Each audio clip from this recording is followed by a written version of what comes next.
ரொம்ப சிம்பிளான lemon rice recipe தான், ஆனால் என்னோட ஸ்பெஷல் பொடியோட. என்னோட lemon rice taste and smell ரொம்ப டிஃப்ரெண்ட்டாக சூப்பராக இருக்கும் அப்படின்னு சொல்லிட்டு நான் மட்டும் சொல்லலைங்க, என் ஹஸ்பண்டும் பொண்ணுங்களும் சொல்கிறாங்க. 2 பொருள் தான், வறுத்து அரைச்சி சேர்த்திங்கன்னா போதும்.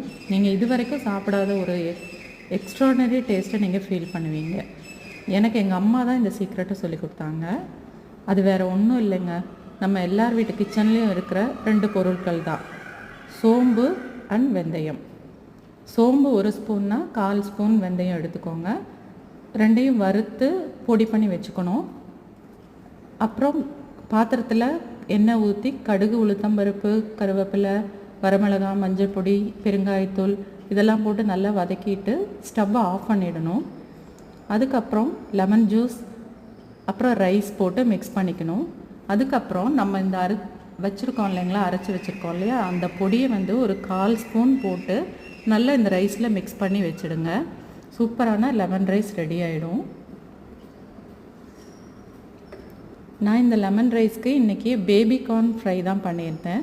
2ம் சூப்பரான ஒரு காம்பினேஷன். கண்டிப்பாக இந்த ரைஸ் நீங்கள் ட்ரை பண்ணி பாருங்கள்.